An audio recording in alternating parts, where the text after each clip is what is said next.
దేవుని వాక్యము సెలవిస్తున్న రీతిగా మనము భూమి మీద దేవుని చిత్తాన్ని జరిగించే వారిగా ఉండాలి. కనుక ఇక్కడ దేవుని యొక్క లేఖనము సెలవించిన రీతిగా మనము దేవుని చిత్తము జరిగించాలన్నదే దేవుని ఉద్దేశం.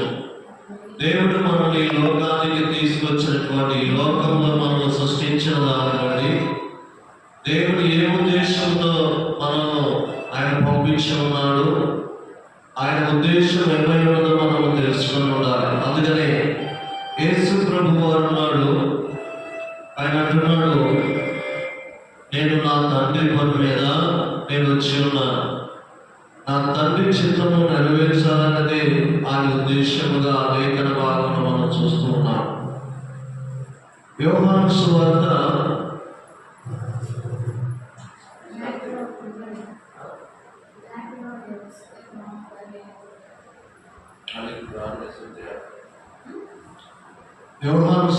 7వ అధ్యాయము 17వ వచనం చూద్దాం ఒకసారి.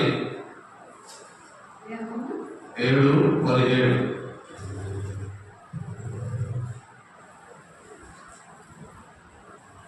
అధ్యాయము 17వ వచనం.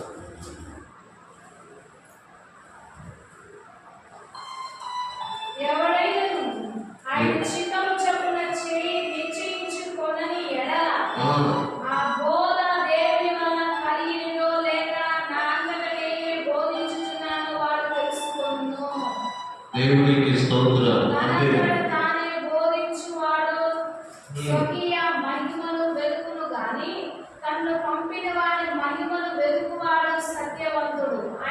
కనుక యేసుక్రీస్తు వారు ఏం చేస్తున్నాడు?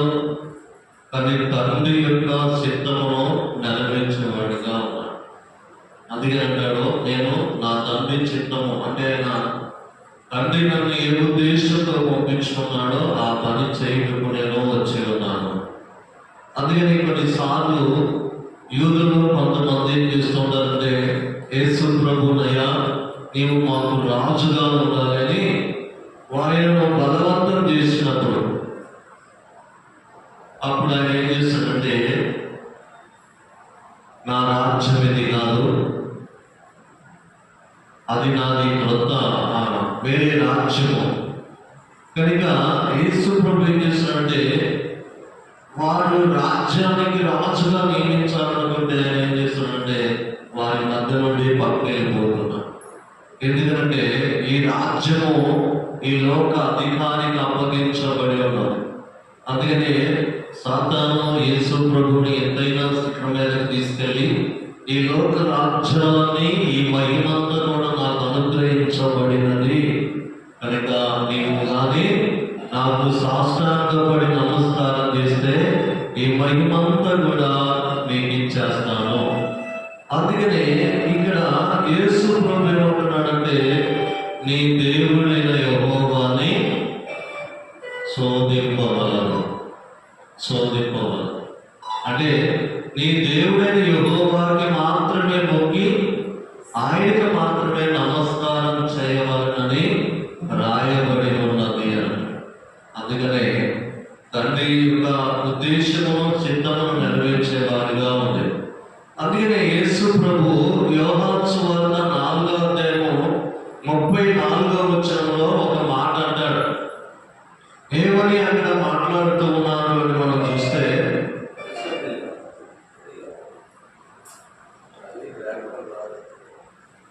యోహాను సువార్త 4వ అధ్యాయం 34వ వచనం.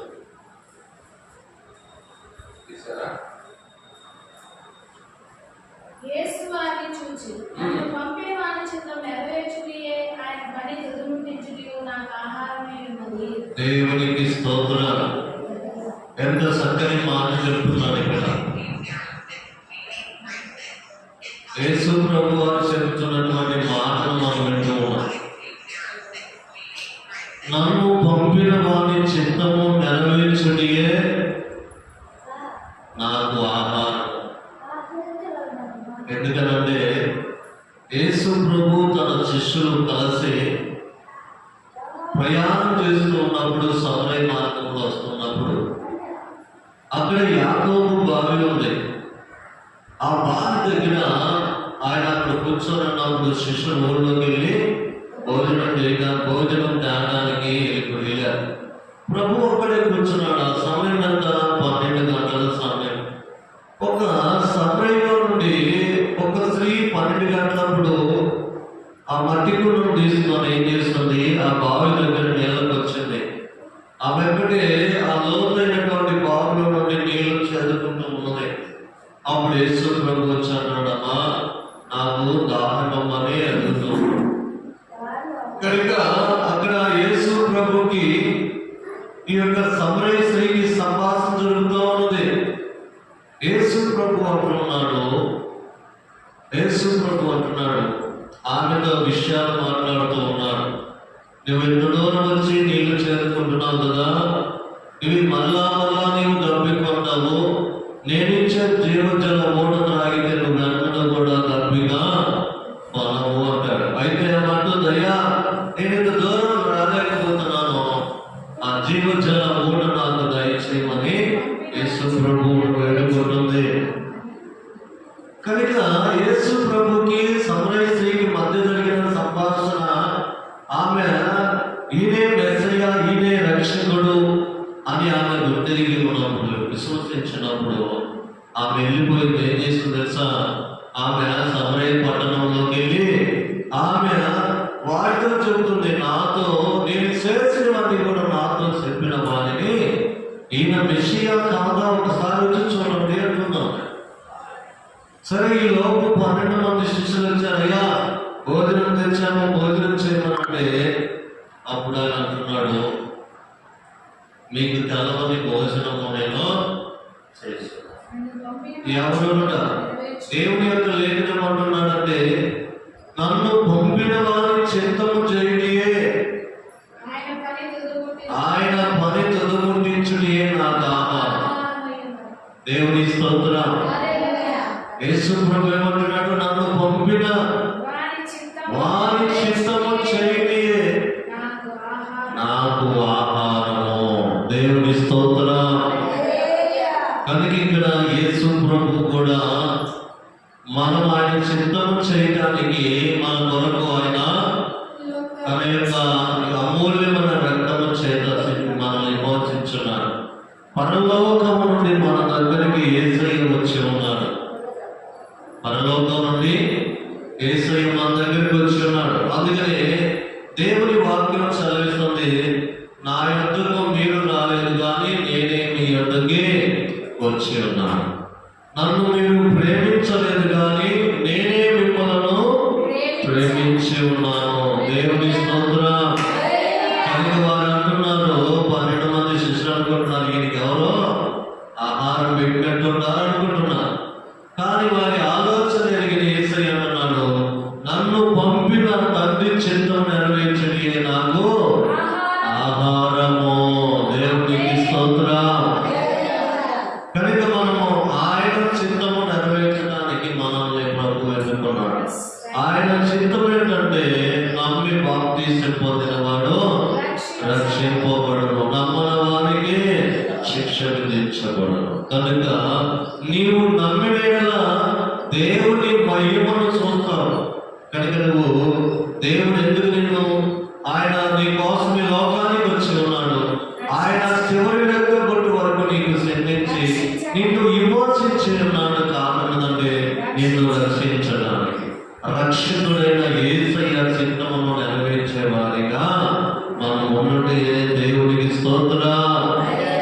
కనుక దేవుని చిత్తమును జరిగించారు అంటే యేసు ప్రభు వారే నా తండ్రి చిత్తము నెరవేర్చండి నాకు అంటే నన్ను ఎవరైతే ఈ భూలోకానికి పంపించి ఉన్నారో ఆయన చిత్తము నెరవేర్చండి నాకు ఆహారము.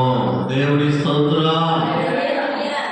కనుక దేవుడి చిత్తము చేసేవారుగా మనం ఉండాలి. ఆయన చిత్తం ఏమైందో మన పట్ల ఆయన చిత్తము, ఆయన ఉద్దేశము, మనం ఏం కోరుకుంటున్నాడు?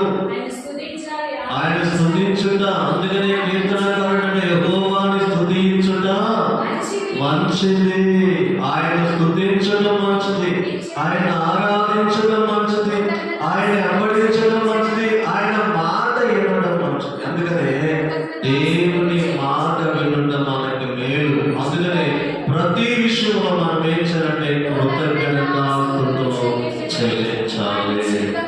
దేవుని స్తోత్రం. కనుక ప్రతి విషయంలో మనమన్నా ప్రతిరోజు కృతజ్ఞతాస్తుతులు చెల్లించడము దేవుని చిత్తమై ఉన్నది. దేవుని స్తోత్రం. ఆమేన్. కనుక ఆయన చిత్తమా కూడా నీవు ప్రతి విషయంలో కృతజ్ఞత. ఆరోగ్యం ఇచ్చిన దేవునికి, ఆహారం ఇచ్చిన దేవునికి, వస్త్రములు ధరింపజేసిన దేవునికి, వాతావరణం ఇచ్చిన దేవునికి, సమృద్ధి ఇచ్చిన దేవునికి కృతజ్ఞతాస్తుతులు చెల్లించాలి. మనము భోజనం చేసే వారిగా ఉన్నాము అంటే అది దేవుని కృపయే. ఇంకను భూమి మీద నీ యొక్క ఆహారముపై ప్రభు నీ పేరు లెక్కించున్నాడంటే అది కేవలము దేవుని యొక్క కృపయే. దేవుని స్తోత్రం. కనుక యోహాను సువార్త 5వ అధ్యాయము 30వ వచనం చూద్దాం ఒకసారి. యోహాను సువార్త 5వ అధ్యాయము 30వ వచనంలో ఏముందో ఒకసారి చూద్దాం. నా అంతట నేను ఏమీ చేయలేదు. నా అంతట నేను ఏమీ చేయలేదు, నేను విన్నట్లుగా తీర్పు తీర్చుచున్నాను. తీర్పు తీర్చుచున్నాను. నన్ను పంపిన వారి చిత్త ప్రకారమే నన్ను పంపిన వారి చిత్త ప్రకారం చేయుదును గాని నా ఇష్ట ప్రకారము నేను చేయగలను. దేవుని స్తోత్రం. అంటే యేసయ్య ఏమంటున్నాడు? నా సుబుద్ధిని నేను ఆధారం చేసుకోవటలా, నా సుబుద్ధిని ఆధారం చేసుకొని నేను ఏది చేయను. నన్ను పంపిన వారి చిత్తము, ఆయన ఏది చెబితే అది నేను చేస్తాను. ఆయన చెప్పినది చేయటమే నా తండ్రి చిత్తము. కనుక నా అంతట నేనేమి చేయను, నా ఇష్టం వచ్చింది నేను చేయను, నా ఇష్టం వచ్చింది నేను చేయను.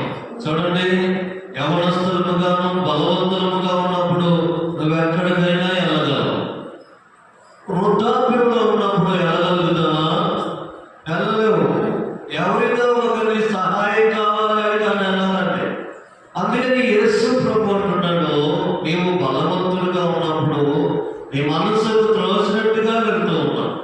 కానీ ఇప్పుడు వృద్ధాప్యం వచ్చినది, నువ్వు ఎక్కడికి వెళ్ళవు, మెట్లు ఎక్కలేవు, కూర్చోలేవు, నుంచోలేవు, వృద్ధాప్యం వచ్చిన తర్వాత ఆహారం కూడా తీసుకోలేవు. తింటే అడిగిందో సరే, తినకపోతే ఏమవుతుందో అన్నారు. కనుక వయసు బలమున్నప్పుడే నీవు దేవుని చిత్తము చేస్తూ ఉండాలి. దేవుని స్తోత్రం. కనుక నువ్వు ప్రతి విషయంలో దేనికి కృతజ్ఞతలు చెల్లించాలి అంటే దేవుడు నీకు ఇచ్చిన క్షేమమును బట్టి, నిన్ను ఆయన ప్రేమించిన దాన్ని బట్టి, నీ కొరకు ఆయన ప్రాణం పెట్టి నిన్ను విమర్శించిన దాన్ని బట్టి, ఆయన నిన్ను పరిశుద్ధురాలుగా, నీతిమంతురాలుగా, నిర్దోషులుగా నిలబెట్టినందుకు దేవునికి కృతజ్ఞతాస్తుతులు చెల్లించాలి. అందుకనే యేసయ్య అంటున్నాడు, నేను దేవుని కుమారుని కదా, పరలోకం నుండి వచ్చాను కదా అని నా ఇష్టం వచ్చినట్టు నేను ప్రవర్తించడానికి నేను భూమి మీదకి రాలేదు. నన్ను పంపిన దేవుని చిత్తం చేయాలి. తల్లిదండ్రులు తమ బిడ్డల విషయమై కోరుకుంటారు, నా బిడ్డలు మంచిగా ఉండాలి, ప్రయోజకులుగా ఉండాలి. అందుకనే యేసయ్య అంటున్నాడు, భూసమానమైన తల్లిదండ్రులే అంతగా మీ ఎడల ఆలోచన చేస్తే పరలోకమున్న తండ్రి ఎంతగా మీ ఎడల ఆలోచన కలిగి ఉన్నాడు. జగతి పునాది వేయబడక మునిపే.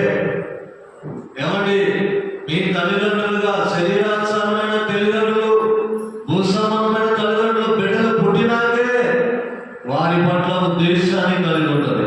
కానీ ఇక్కడ ఆ జగతి పునాది వేయబడక మునిపే తండ్రి ఉద్దేశమును కలిగి ఉన్నాడు. ఏమని ఉద్దేశం కలిగి ఉన్నాడు? ప్రపంచ విమోచన కొరకు నా ప్రియ కుమారుని యొక్క రక్తము అవసరము. దేవుని స్తోత్రం. కనుక ఈ యొక్క మొదటి భూమి దేశంలో ఇది గతించిపోతుంది. కనుక తన బిడ్డలు తనతో యుగయుగాలు ఉండాలని క్రొత్త భూమి క్రొత్త ఆకాశమును నిర్మించి ఉన్నాడు.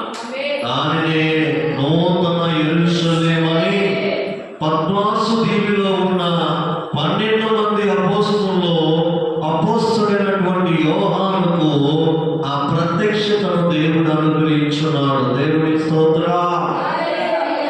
యేసుక్రీస్తును చిత్తమును చేస్తా ఉంటే, యేసయ్య చెప్పింది నువ్వు చేస్తా ఉంటే, యేసు ప్రభు చెప్పింది నువ్వు చేస్తే ప్రభుతో యుగయుగాలు ఉంటావు. నీ వెండి ఆయన అడగటలా, నీ బంగారం ఆయనకు అవసరం లేదు, కానీ నా మాట వినుట శ్రేష్టము అంటున్నాడు. దేవుని మాట వినుట శ్రేష్టం అంటున్నాడు ఆయన. కనుక ఆయన చిత్తము జరిగించేవారిగా ఉన్నాడు. ఆయన చిత్తం ఏంటంటే కుమారుడైన యేసుక్రీస్తునందు విశ్వాసం ఉంచుటే దేవుని చిత్తము. దేవుని స్తోత్రం. ఏమండి, దేవుని కుమారుడు పరలోకం నుండి భూలోకానికి వచ్చి ఉన్నాడు.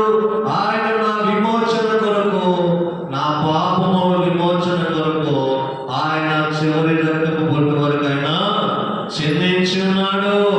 నన్ను విమోచించున్నాడు. నన్ను నిత్య రాజ్య వారసులుగా చేర్చి ఉన్నాడని నువ్వు విశ్వసించుడియే దేవుని చిత్తము. దేవుని స్తోత్రం. హల్లెలూయా.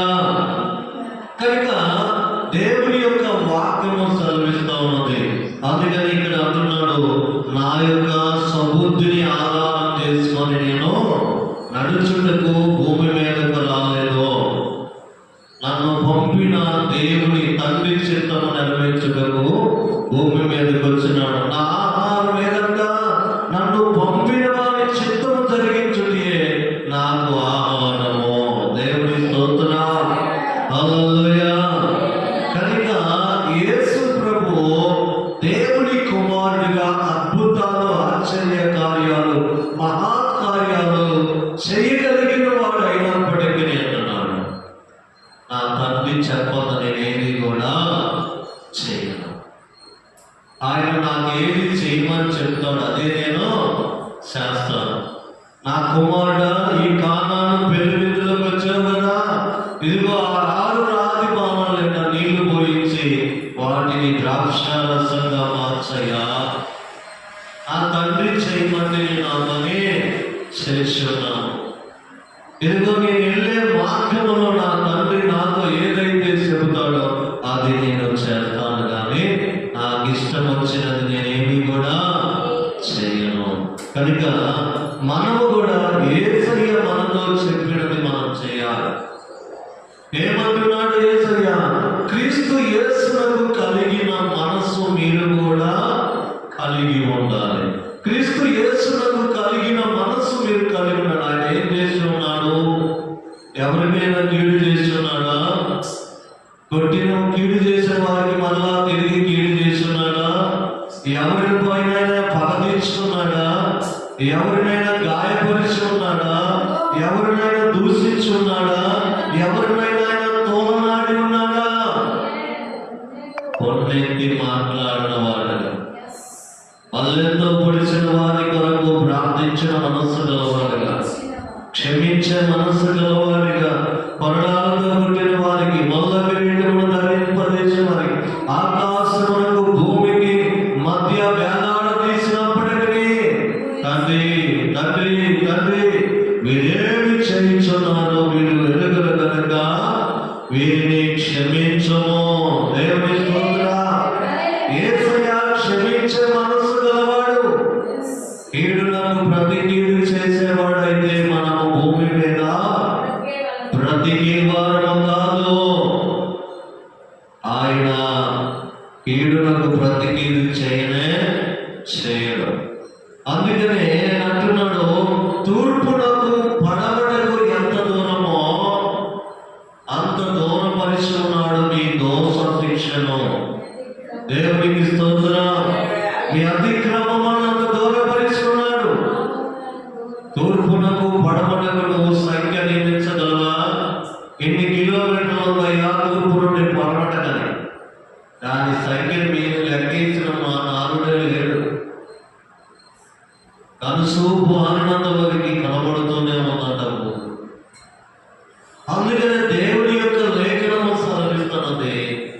యేసు ప్రభు తన సబుద్ధిని ఆధారం చేసుకోవడం దేవుడు చెప్పినది, తండ్రి చెప్పినది ఆయన నెరవేర్చు ఉన్నాడు. ఇప్పుడు నీవు యేసయ్య నీతో ఏం చెబుతున్నాడో అది చెయ్యాలి.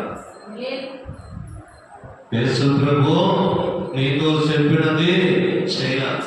అందుకనే యేసు ప్రభు అంటున్నాడు, తండ్రి అంటున్నాడు, ఈయన నా ప్రియ కుమారుడు, ఈయన మాట వినండి అంటున్నాడు తండ్రి. బాప్తీసం తీసుకొని ఒడ్డుకు రాగానే పరిశుద్ధ ఆకాశం తెరవబడి పరిశుద్ధాత్మ దేవుడు పావురం అనే యేసయ్య మీద రాలిన తర్వాత ఒక శబ్దం వినపడుతుంది ఆకాశముల నుండి. ఏమని వినపడుతుంది? ఈయన నా ప్రియ కుమారుడు, ఈయన యందు నేను ఆనందిస్తున్నాను, ఈయన యందు నేను ఆనందిస్తున్నాను, ఈయన మాట మీరు వినండి. దేవుని స్తోత్రం. యేసయ్య మాటను వినడం వల్ల నీకు మేలు కలుగుతుంది. యేసు నామములో నువ్వు మొరపెట్టడం వల్ల నీకు మేలు కలుగుతుంది. యేసు క్రీస్తు నందు విశ్వాసం ఉంచడం వల్ల నీకు మేలు కలుగుతున్నది. కనుక నీ సబుద్ధిని ఆధారం చేసుకొని నడవక దేవుని యొక్క చిత్తమును కలిగించే వారిగా ఉండాలి. అందుకనే సొలొమోను తన సబుద్ధిని ఆధారం చేసుకొని నడుచుకున్నాడు. అలాగా భూమి మీద మానవులు ఎందరో ఉన్నారు. వారి ఆ సబుద్ధిని ఆధారం చేసుకోండి. ఏం చేస్తున్నారన్న కొన్నిసార్లు మనము డ్రింక్ చేస్తున్న వారిని అడిగితే నీకేం చెప్పేది పాస్టర్ గారు, నా బాధలో నా బాధ అంతా ఇంత కాదు, ఇదిగో ఈ సీసా పడితేనే నేను కొంతసేపు బాధ మర్చిపోతాను. ఏమంటున్నాడు ఆయన? కొంతసేపు ఈ బాధ మర్చిపోతాను, మళ్ళా ఇంకో సీసా కూడా. ఇలాగా ఎన్ని సీసాలు పడితే అంటే మళ్ళా ఎమ్మటి వస్తా ఉంది. అంటే తన సబుద్ధిని ఆధారం చేసుకోవడం వల్ల తనకు పరిష్కారం దొరకట్లా, తన సమస్యకు పరిష్కారం.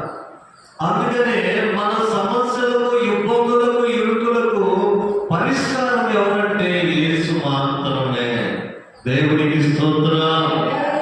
ఏమండి, గుడ్డివాడు వచ్చాడు యేసు ప్రభు దగ్గరికి. అయ్యా, నా గుడ్డితనానికి పరిష్కారం నీవే, నీవే పరిష్కారం నీవే, నాకు కన్నులు దయచేవాడు నీవే.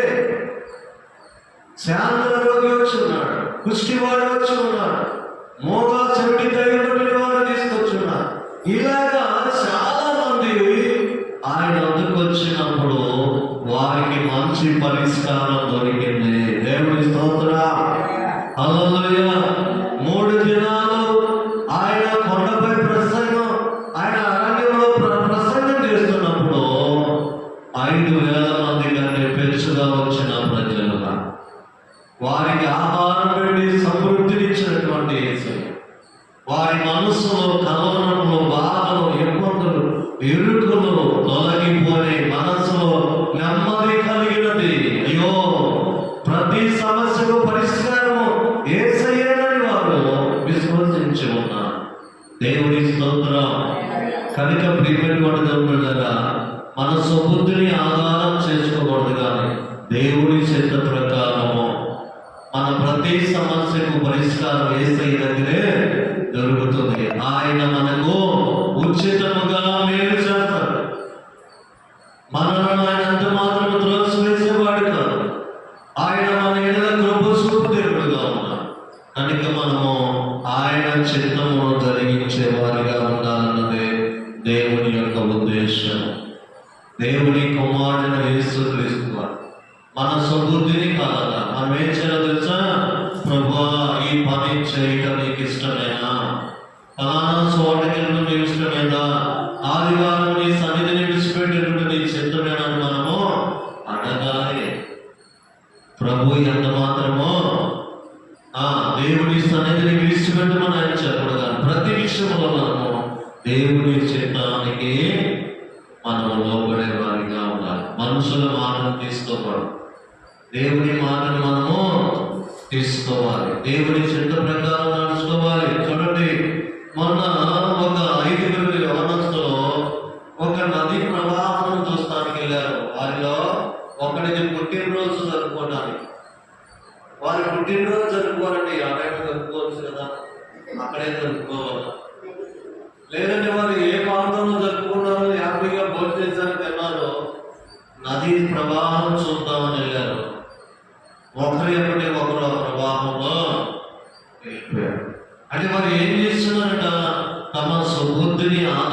చేసుకొని దిగారు.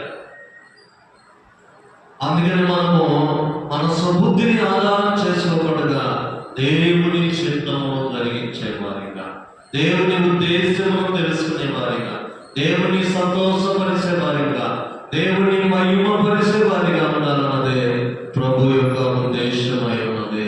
దేవుని స్తోత్రం. హల్లెలూయా.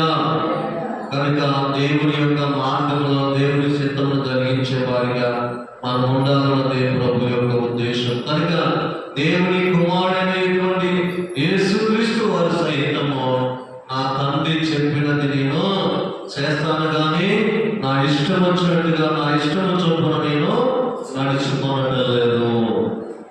నన్ను పంపిన వారి చిత్తము చేతి నాకు ఆహారం. మనము కూడా యేసయ్య, అందుకని దేవుని వాక్యం ఉంది, యేసు ప్రభువునకు కలిగిన మనసు మీరు కూడా కలిగి ఉండండి. అప్పుడు ఏం కలిగిందంట? క్రీస్తు యేసు మహిమైశ్వర్యంలో మీ ప్రతి అవసరము కూడా తీర్చబడదు. మీ ప్రతి అవసరము కూడా తీర్చబడుతూ ఉన్నది. దేవుని స్తోత్రం. కనుక దేవుని యొక్క లేఖను చదివించే రీతిగా మనము దేవుని చిత్తమును జరిగించే వారిగా ఉండాలి.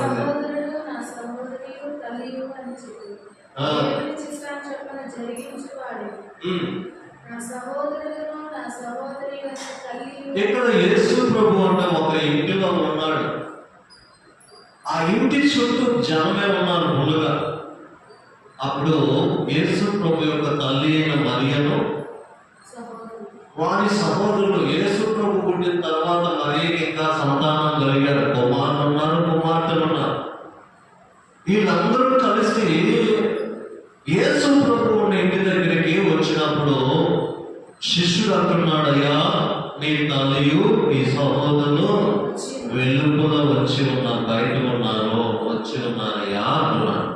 అప్పుడు యేసు ప్రభు ఏమంటున్నాడంటే, దేవుని చిత్తము జరిగించువాడే నా తల్లియు నా సహోదరులు. దేవుని చిత్తం జరిగించాలంటే ఎవరైనా, కనుక యేసు ప్రభు ఎవరికి సొంత కాదు. ఎప్పుడు మనకు సొంతం అంటే ఆయన చిత్తం మనం జరిగించినప్పుడు. అందుకనే తల్లితో తండ్రి సహోదరులతో ఏమంటున్నాడు, శిష్యులతో అక్కడ ఉన్నటువంటి ప్రజలందరితో ఏమంటున్నాడంటే, దేవుని చిత్తము జరిగించువాడే నా తండ్రియు నా సహోదరులు. ఇప్పుడు మనం యేసుక్రీస్తు సహోదరులుగా సహోదరులుగా ఆయన కుమారులుగా ఆయన కుమార్తెలమని మనం చెప్పుకోవడం కాదు, కానీ ఆయన చిత్తం నెరవేర్చాలి. ఆయన చిత్తము నెరవేర్చాలి. ఆయన చిత్తము నెరవేర్చినప్పుడే ఆయన అంటున్నాడు, నా సహోదరులు నా సహోదరులు. దేవుని స్తోత్రం. ఆయన చిత్తం ఏమైంది? కుమారుని యందు విశ్వాసం ఉంచుటయే, ఆయన యందు విధేయత చూపించడమే దేవుని చిత్తముగా మనము లేఖన భాగంలో చూస్తున్నాం. దేవుని స్తోత్రం. మరొక మాట చూద్దాం. 1 కొరింథీయులకు రాసిన పత్రిక 12:11 వచనం. 1 కొరింథీ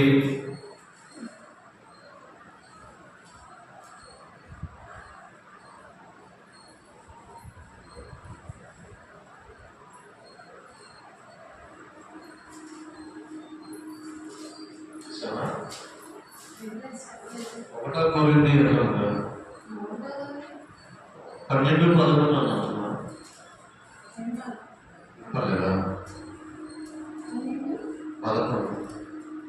అయినను వీటన్నిటినీ ఆ ఆత్మ ఎక్కడ తన చిత్తం చొప్పున ప్రతివానికి ప్రత్యేకముగా పనిచేయు జ్ఞానశక్తి కలుగజేయుచున్నాడు.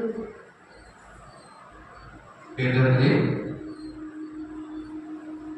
ఏలయనగా ఒకరికి ఆత్మ మూలముగా బుద్ధివాక్యము, మరి ఒకరికి ఆత్మను అనుసరించి జ్ఞానవాక్యము, మరి ఒకరికి ఆత్మ వల్లే విశ్వాసము, మరి ఒకరికి ఆ ఒక్క ఆత్మ వల్లే స్వస్థపరచు వరములను, మరి ఒకరికి అద్భుత కార్యము చేయు శక్తియు, మరి ఒకరికి ప్రవచన వరమును, మరి ఒకరికి ఆత్మల వివేచనయు, మరి ఒకరికి నానావిధ భాషలు, మరి ఒకరికి భాషల అర్థం చెప్పు శక్తియు అనుగ్రహించబడి ఉన్నవి. అయినను వీటన్నిటినీ ఆత్మ ఎక్కడ ఆ ఆత్మ ఒక్కడే తన చిత్తము చొప్పున ప్రతి వానికి ప్రత్యేకముగా పంచి ఇచ్చు కార్యసిద్ధి కలగజేయుచున్నాడు. దేవునికి స్తోత్రం. ఆయన చిత్తము చొప్పునే నువ్వు కూడా దేవుని సన్నిధికి వచ్చు. ఆయన చిత్తము చొప్పున అంటే ఇప్పుడు ఆయన అందరికీ వరాలు ఇస్తూ ఉన్నారు. ఆ వరాలన్నీ కూడా ఆయన చిత్తము చొప్పున ఆయన అందరికీ కూడా క్రమముగా పంచిపెడుతూ ఉన్నారు.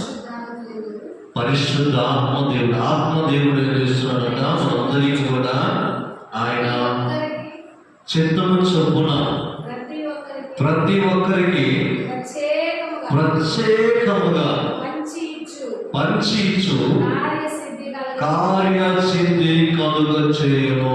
దేవుని స్తోత్రం. కనుక ఆయన చిత్తము చొప్పున అన్ని కూడా పంచి పెడుతూ ఉన్నాడు.